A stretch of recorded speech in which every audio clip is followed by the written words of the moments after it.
Well, welcome. Glad to have you here, and I'm absolutely delighted to have yet another conversation with Tracy Budd.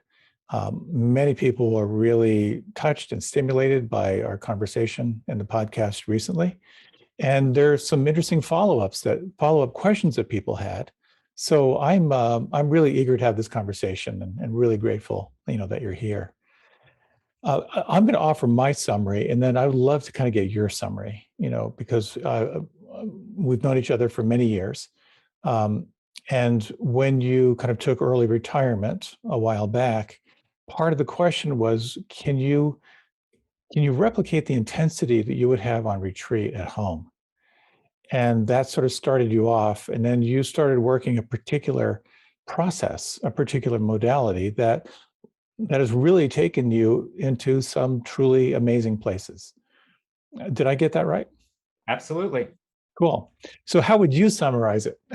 How would you summarize, before we start off, your kind of the journey, the calling and the journey and all that stuff?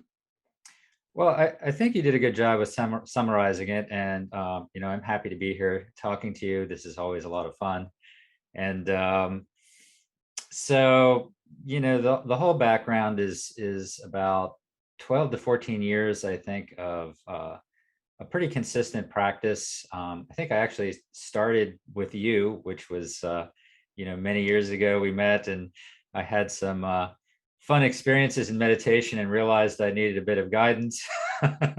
And, we chatted, we did a lot of focusing, which was enormously helpful in, it's very helpful in the practice, especially in the more advanced sort of practices, to be able to observe the bodily sensations consistently and directly. And so I had a practice for many years. And it was about, I think, if I look on my app that I tracked my practice, I think it was averaging an hour and a half a day for those years. I went on a number of retreats. I had a number of pretty interesting experiences that I chased with greed for many years, and eventually I retired. That was 2 years ago, almost to the day. And when I retired, the funny thing is that it wasn't really all that it was cracked up to be. I found that I wasn't really that happy. Everybody thinks they're going to be amazingly happy in retirement, but I was not very happy at all. And there were a number of circumstances that actually contributed to that, but ultimately I was just not happy. And I did decide to undertake a more in-depth practice after, I think, not quite a year after retirement.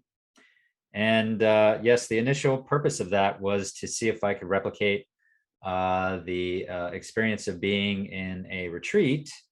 And specifically, I was looking to be able to get into the jhanas without being on retreat. And I should also say, there are multiple forms of jhanas. There are ones that are based on pleasant sensations in the body. There are ones based on breathing sensations in the body, and then there are ones based on the nimitta, which is the visual representation in the mind. Just a pause here. For those who might not be familiar with the word jhana, how will you describe jhana?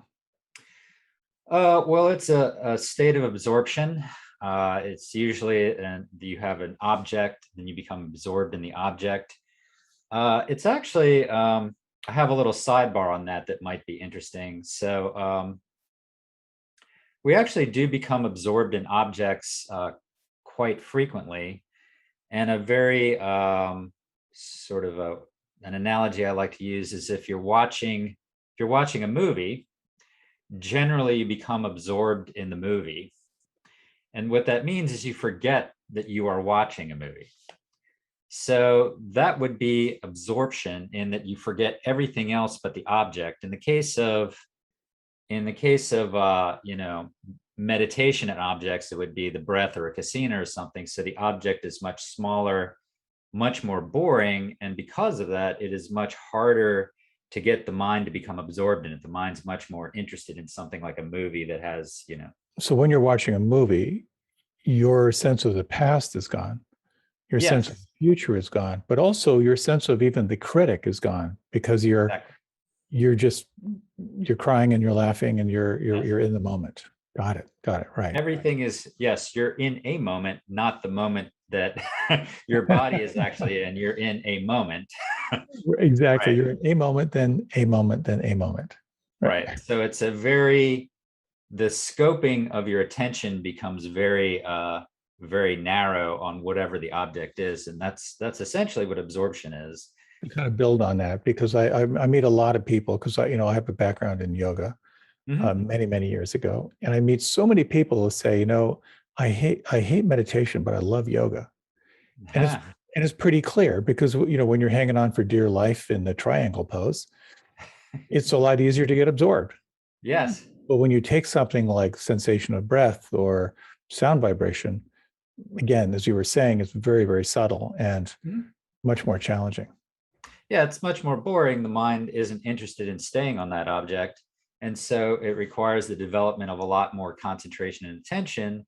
And as a result of that, the states of concentration that you get into are much deeper than you don't really, you get into a sense of concentration when you're watching a movie, but it's not nearly as deep and doesn't have as many effects. And I guess the other thing is that when you're looking at a very boring object, you have to get the hindrances to be in abeyance. So the greed has to be in abeyance, anger has to be in abeyance, and so forth. Restlessness, sloth, and torpor, Yep. doubt. Yeah. Oh, yeah. Yep. Yeah. So would you, before you undertook this very specific training, um, how would you describe your practice? Was it just like, is there something like generic Vipassana? That's funny. So yeah, I'd say that my practice was kind of undisciplined, honestly. I mean, I spent a fair amount of time on the cushion, but I didn't spend much time trying to develop more intense techniques. I was a bit lazy about it, and as a result, the results were rather sporadic. So sometimes I would get into very intense states, and other times there'd be a fair amount of mind wandering. So you were basically doing sort of like general concentration mindfulness practice. Yeah, anapanasati. So it's Mhm. attention to the breath, and yeah, it was mostly attention to the breath. That was primarily it, and that can be either vipassana or concentration, depending on how you exactly do it. Right, exactly. That's a whole other 45-minute talk. Right, exactly. So tell us a little bit about the training that you have undertaken. So, Mind Illuminated is a book written by Chuladasa John Yates, who recently passed away. God rest his soul.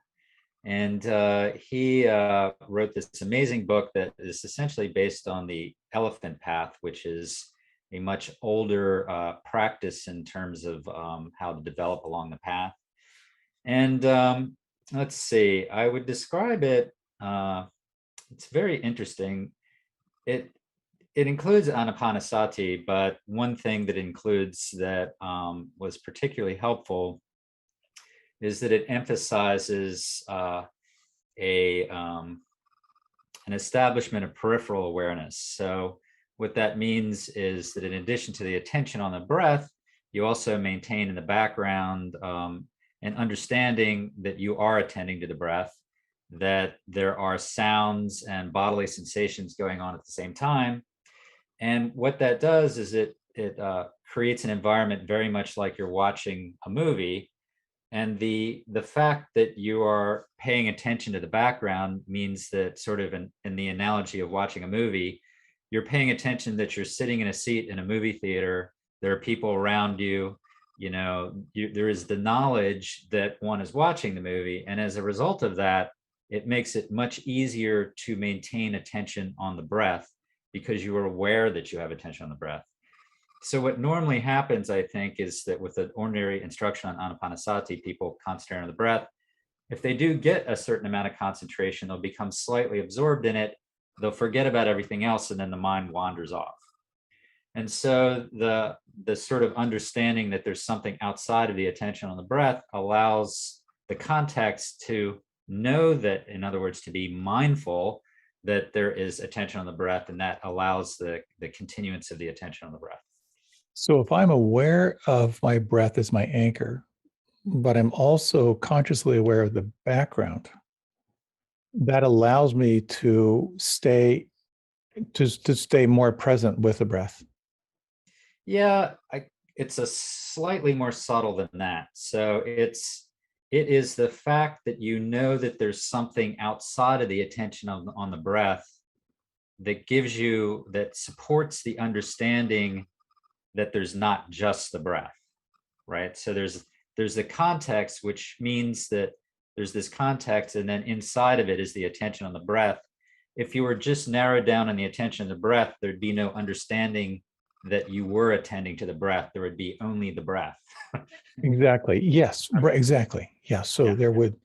so you're actually, that's a fascinating distinction in practice. Yeah, It really is. it is. Because so many people who try or move into concentration practice, get very grim and very frustrated. Yep. But I can see how it widens the field just enough. Mhm. It allows you to stay more present. That's cool. Yeah, it's much, much easier to do that. And then eventually you will, reach higher levels of concentration, stabilization on the breath, and that will allow you to narrow it down then and have exclusive attention on the breath. But that's very difficult at first. And I was also giving some thought to this. I think that the reason that anapanasati is given in the simple instructions that it's usually given rather than having this peripheral awareness piece is because the instruction was for monastics. So they're in a monastic setting, which provides a huge container for the practice. And if if you have a calm mind and you're free of distractions and you're not talking and you're living in that environment, you're going to develop concentration just naturally from that container. And that just makes it easier to progress. So I think you can more easily, it's like being on retreat all the time. You can just progress in that environment. Whereas if you're not in that kind of environment, if you're in a householder life, it's more helpful to create a tighter container with more specific techniques in order to develop things at the earlier stages, especially. I've heard that described as like, that sort of that present moment awareness is like a little sprout, uh, and it needs protection. It needs a greenhouse, Yeah, because it gets stomped on so easily. that's very so, true. so if you're not on a retreat where everything's built in, then it's incumbent upon us who really want to have a home practice to really to build that greenhouse to support that tender little practice. Yes, and that's also where sila comes into play as well, because the sila also protects the mind, keeps the mind calm, keeps the mind in a state that's conducive to practice. And just for those who may not be familiar with sila, that just refers to the ethical guidelines, Mhm. the things to not do and the things to focus on. They're going to help you kind of narrow the riverbanks to kind of stay focused. So, as I always like to say, if you'll have better meditations if you're not murdering people. Yeah, that I Kind found of that to goes on be from true. there. Yeah. So you undertook this training. You moved from, say, 90 minutes a day of sort of generalized practice to we were doing 3 or 4 hours. 4 hours. I picked 4 hours because that's usually when I'm on retreats. If you kind of figure out the amount of actual sitting practice, formal sitting practice was about 4 hours a day. And I should also point out that for the first 4 months of that or so, I was not doing TMI. I was just doing kind of a not terribly disciplined practice. And that's when I had a lot of a lot of things come up from my past, a lot of traumas that were actually resolved through just simply sitting, just keeping them in awareness, and they just kind of resolved themselves. So that was the first part of it. And then after that, after the mind calmed down and settled and stopped doing that, then I started doing the TMI practice. Wow. So just to slow this down a little bit, you up to 4 hours a day and just elected to stay with the discipline of that. Mm-hmm. And then in the creating that space, unprocessed memories, unprocessed emotions came marching out on center stage. Yep.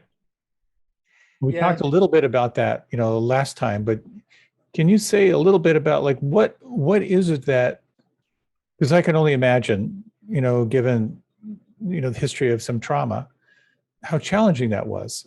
What allowed you to stay? Because most people, they're just going to say meditation doesn't work and walk away. What kept you engaged? Well, I mean, that's a really good point. People become discouraged because what often happens is people make progress in meditation, they establish a practice, and then things become more difficult and more unpleasant in their minds. And it's an irony, because that's actually a sign of progress. That what that to the way I look at it is your mind or your brain says, oh, now I have time to resolve all these things. So it will just start working through those things, and it'll start, piecing everything together for you. So when So you were, I find this part so interesting, and my teacher's teacher used to say that most people stop practicing precisely because it's working. yep. So when it arose, was it like a lot of bodily sensations? Was it Oh just yeah. like visual memory? Was it like, Yes. auditory stuff, like the full blown Yeah. three-dimensional? Yep. Absolutely. It was quite intense. And I actually also came to, at some time during that period of time, read Levine's work on trauma and how, animals express trauma in terms of like shaking. And so that's actually one of the things that occurred in my practice, is that I would get like intense shaking, and there would be like sort of a fever, chills and all this stuff. And it was interesting, because I had read that one of his books about that just prior to all this, and I was like, oh, this is interesting, this seems to be what's going on. And I also found those particular parts to be much more cathartic than the actual sort of verbal representations or stories that would go along with the trauma, or past events that had happened in my mind. So it was actually the physical representations of things that were unconscious. I didn't actually know at the time, when those sort of shakings and physical sorts of things going through me, I had no idea what those represented. But it was very clear that I would be like exhausted after the fact, and the mind would be in a certain state that I kind of come to recognize as sort of having post-processed a bunch of things. So yeah, there were emotional sensations in the body, there were stories in the mind, there were physical ramifications in terms of involuntary movement, and all that was occurring. And you asked how I was able to stay with that, and part of it was because I've had a lot of therapy, so I have experienced a lot of these thoughts before. And the other thing is that, I was very unhappy, and I was like, well, this seems to be clearing things out, right? And I guess I'm going to make another point, and I'm not sure how this came to me, but so there's discussion of the fruiting of karma in the Dhamma, and you can't escape your karma.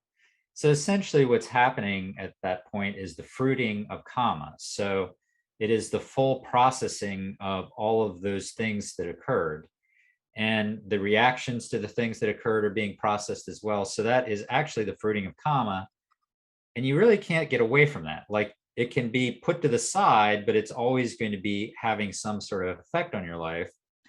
And you need to fully experience it before it will resolve itself. There's no other way. And so to me, that's motivating because, you just can't escape it. It's just, Yeah, I see that part of the practice. I just call it paying your dues, you know? yeah, Like anything unprocessed, anything undigested, anything unseen, anything unfelt,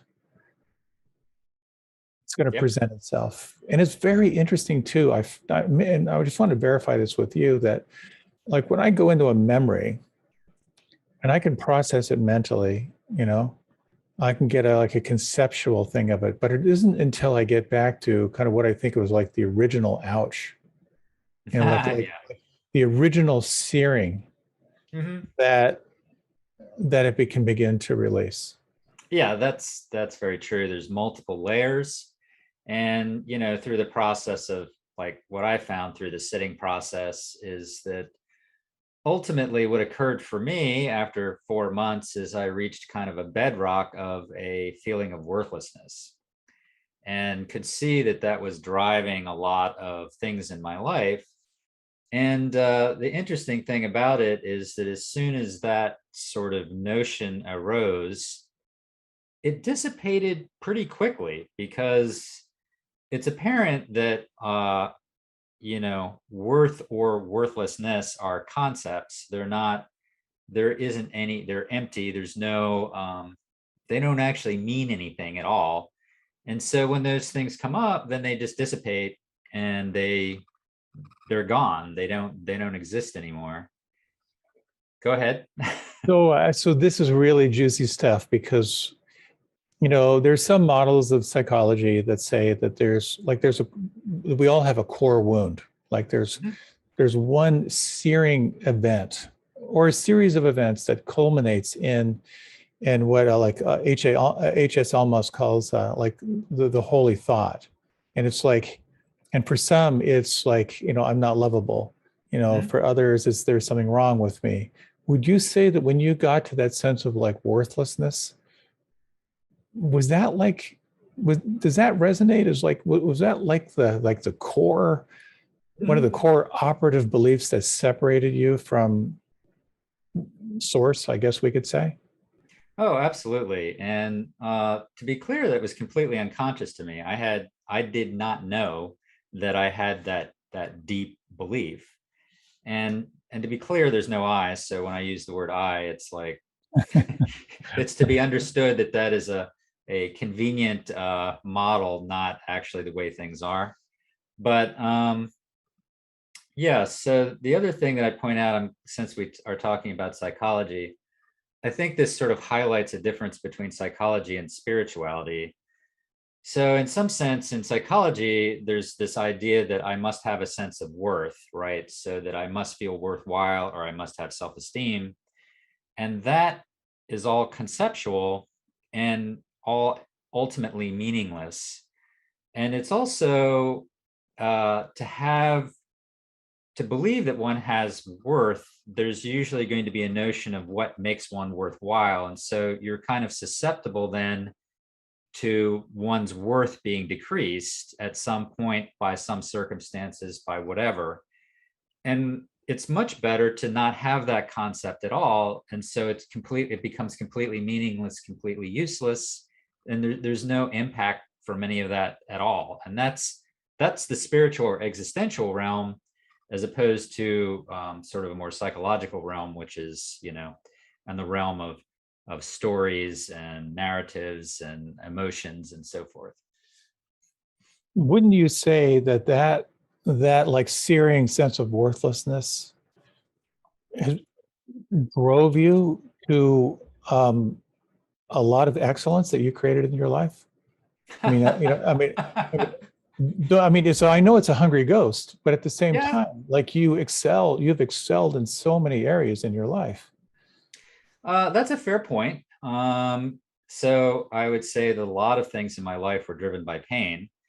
And, I didn't realize to the extent of that. So, and you could argue, and I think it's very true that my having done this practice and done it to the extent that I did it was driven by pain. So there was a lot of motivation there, and that it's in the Dhamma, they talk about being born human is a benefit because you have the capability to become awakened. And also you have a lot of dukkha because you're not in one of the higher realms where things are much more pleasant. So I was very fortunate in that I had a lot of pain and dukkha, which was very motivating. It was very motivating. It was lined up with all kinds of growth Oh opportunities. yeah. Yeah, Yeah. I definitely had a lot of motivation. So that's absolutely true. So pain drew you to the practice. Oh You yeah. had you had done a lot of work, kind of unwinding a lot of your past trauma, so you could recognize that, that I'll just say the word purifications, if you will, like the Yeah. kriyas that you Hmm. experienced, that you actually recognize that something was happening here that was probably inherently good, moving toward a Yeah. greater sense of wholeness. And I'm guessing that reinforced your sense of trust in the practice.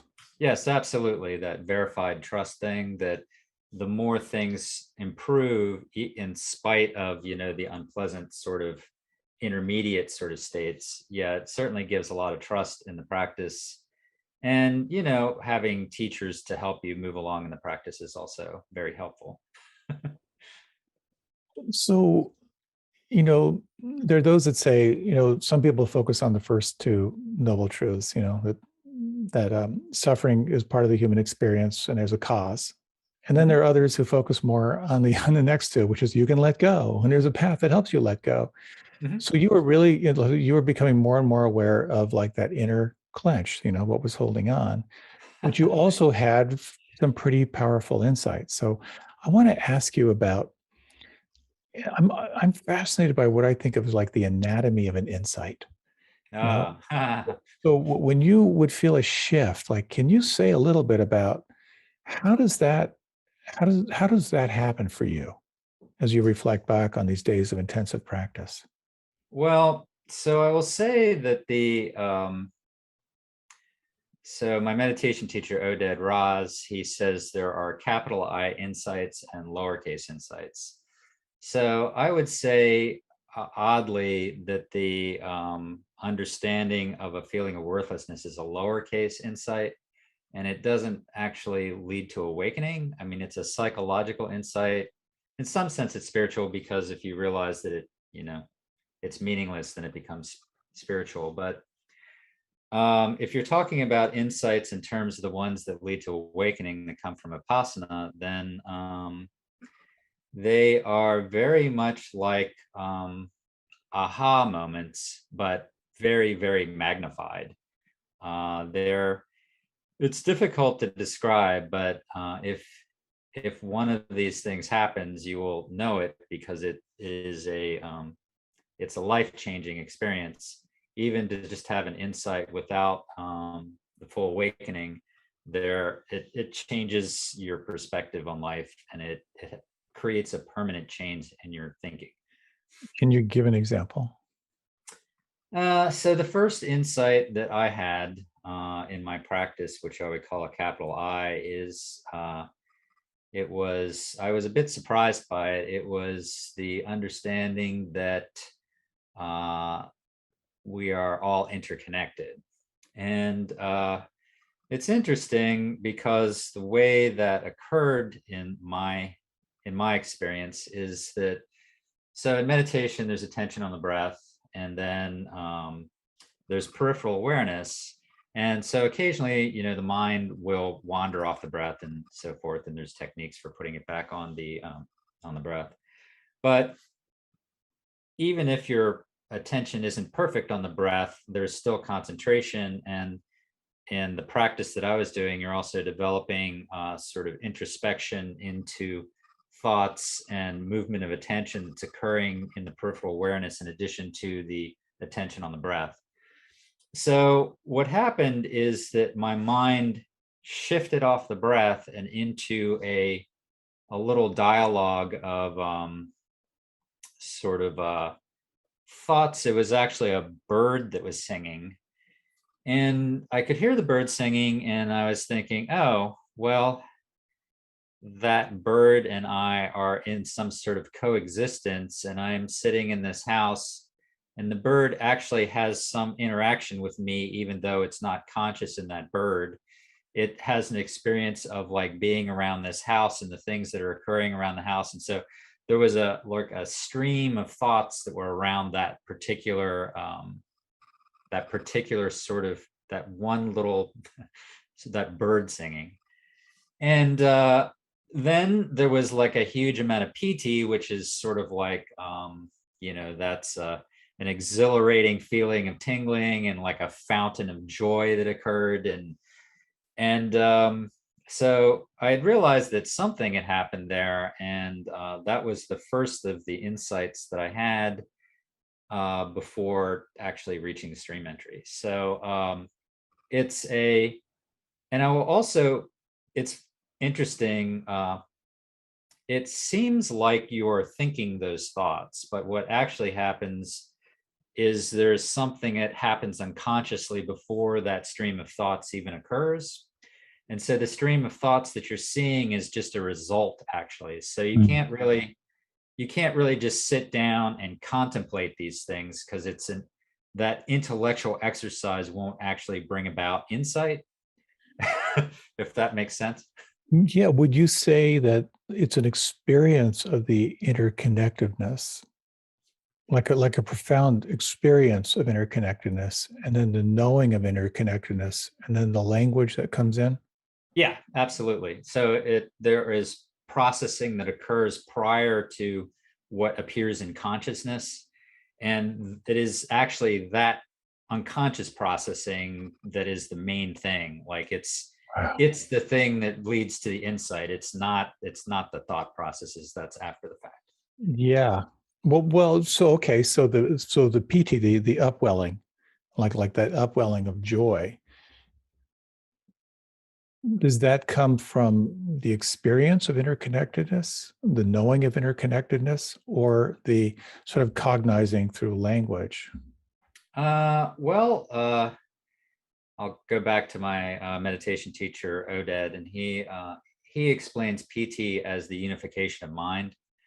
So there are various sub minds that are chatting and conflicting, and they have their various agendas, and when they come to some sort of consensus or some sort of agreement, there's a release of energy that occurs, and that is what occurs with PT.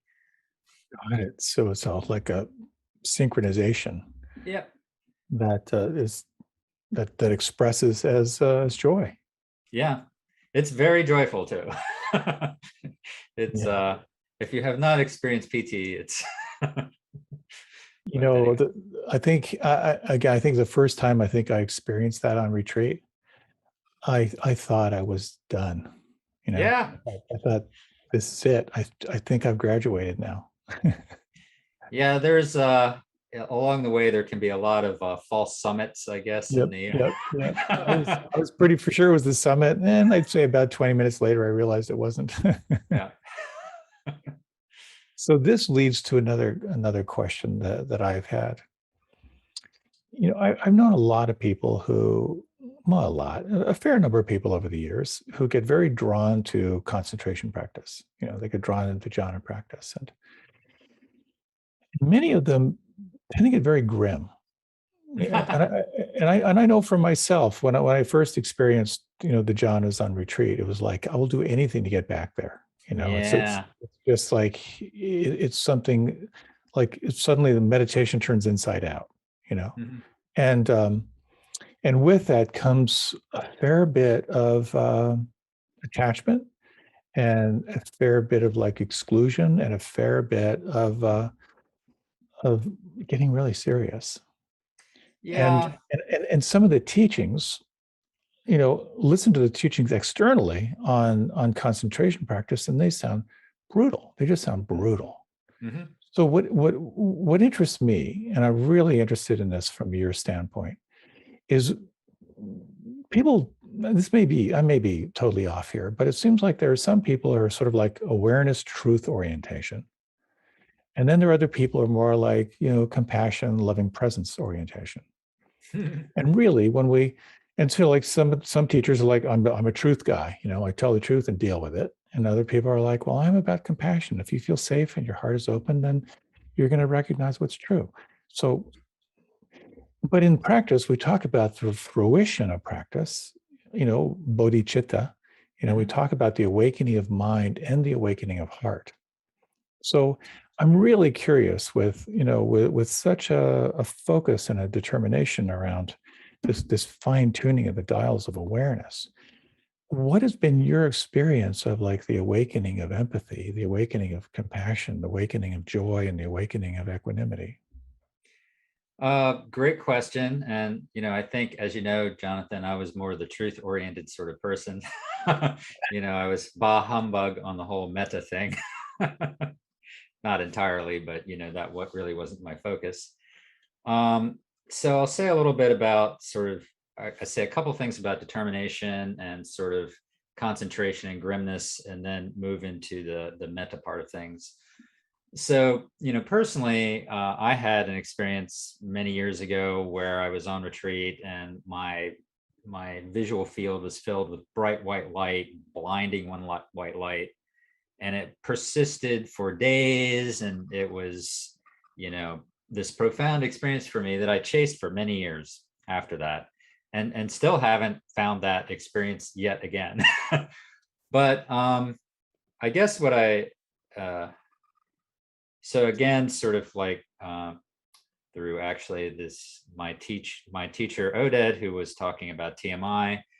So those experiences, like the concentration experiences, the jhanas and stuff, they're beneficial, but they're not the goal. So you should definitely enjoy the pleasant sensations and all that, but they're definitely not the goal. There is a much better goal than that, and that's the goal. That's actually going to come about through vipassana, although vipassana and concentration are both tightly related. And then I'll say a little bit about the grimness of practice. So the way I look at it is that practice is very much like exercise, like physical exercise. So if you're going to learn yoga, or if you're going to go running, or if you're going to lift weights, you can read books about it, and that will take you a certain amount of the way. But you need to do the practice. So you need to practice, practice, practice. And further to that sort of analogy, if you are practicing meditation and everything is super joyful and you're trying to make everything super joyful, you're probably not making very much progress. You actually, there's a certain amount of unpleasantness that's going to come along, and experiencing the unpleasantness in and of itself is going to move the practice along. On the other hand, you don't want things to be ridiculously difficult. So you don't want to injure yourself, like when you're working out. You don't want to have a psychotic break when you're, meditating. So there's a middle ground there between like never experiencing any difficulty in meditation, whereas it's like just intensely unpleasant. So there's a middle ground. Everybody needs to find where that is, and that's where like the practice is going to make progress, in my opinion. Now, with the sense of metta and the sense of kindness and the things that occur, let's say with stream entry, is that there are a number of things that happen that basically make that just occur all by itself. And I actually took a couple notes on this because we had discussed this question prior. And so there's a few things that contribute to that. And one is there's emptiness. So the understanding that this is all a representation, it is a representation of reality. It isn't actually reality. So, and to make that sort of clear, there's like, if I see the color red, that color red doesn't exist in the world at all. It's only in my mind. There are wavelengths that exist out in the world, but the color red is only in my head. Everything outside of this, like everything that I'm seeing, is a creation of the brain. It is creating a simulation, a representation. And we don't know even how accurate that is. And it's probably not very accurate. So what the quote unquote real world looks like is almost certainly completely different than what is being represented. So the idea that you have all that in place means that all the things that you get so stressed out about and worried about and are so upsetting are much less so, because there's the understanding that this is all a very inaccurate representation of what's going on. So it's not necessary to take it so seriously. So there's that part. And that's not conceptual. That comes out of your Uh, practice. Does that just come out of your practice? it does come out of practice. So, at some point in practice, the world seems to become very dreamlike. It loses its solidity, and that's actually the insight part of it. The intellectual understanding of it won't actually lead to a pervasive feeling of joy, because it's an intellectual thing, and there's lots of unconscious things that are going to interrupt and interfere with that. If that makes sense. Yeah. So that's one aspect of it. Then there's no self. So the realization of no self means that there's no volition. It means that the people who are doing things that you don't like, there is nothing that they could have done other than what they did. So even though there are things you don't like happening, there's no one doing them. And so it's not possible really to sustain anger. It just dissipates very quickly. It's possible to get puffs of anger, to like have it initiate, but it dissipates because there's an understanding that there's no one doing anything. And it's a deep realization. So it just changes that. Then there's the third thing, is that there's joy. So there's, in the background of my experience now, there is a permanent source of joy, and it's always available, always accessible. And as a result of that, there's a feeling wanting to share that. It's sort of like you hear this great new song, and you like want to share that with other people, because you want other people to have that sort of experience. So that joy is something that wants to be expressed, and that you want to basically share and have other people have that experience. So that's the third thing. The final thing that leads to sort of kindness and friendliness is the obviousness of mental states. So the mind becomes very quiet. The default state of the mind becomes very quiet, very peaceful. And so when unwholesome states arise, like anger or whatever it is, it's very, very apparent. Very apparent, and very apparent that it's very disturbing in the mind. So there's a great propensity to want to let that go. And it's also true of desires and greed. Those things, it's like they become very obvious. So there's a desire to let those go. So all of those things together really mean that, that creates a lot of metta that just spontaneously arises, a lot of joy that spontaneously arises. And that's sort of the crux of the matter, is that joy and metta and all these things are unconditional. They don't actually require conditions to occur. And I think that's what actually happens in awakening, is the brain actually figures out that it's the one making the joy, making the unpleasant states and all these things. And it understands that it can actually just go straight to the good stuff, and it doesn't have to rely on external circumstances in order for that to occur. Wow. That was so good. That was so good. Thank you for that. I'm aware we have just a few minutes left. Okay. So what I'm hearing is, like, when there is a deep understanding of emptiness, a deep understanding of no self, those temporal states that create separation are seen. Mm-hmm. And so they kind of lose their purchase. Yep. And then there is sort of this falling back into this ever-present sense of joy, or this ever-present sense of presence. Yeah. It's yes. So the joy is actually an interesting part, because when joy becomes like always available, it actually becomes a lot less interesting, because it's actually the scarcity of happiness and joy that actually makes it something that people want to grab onto.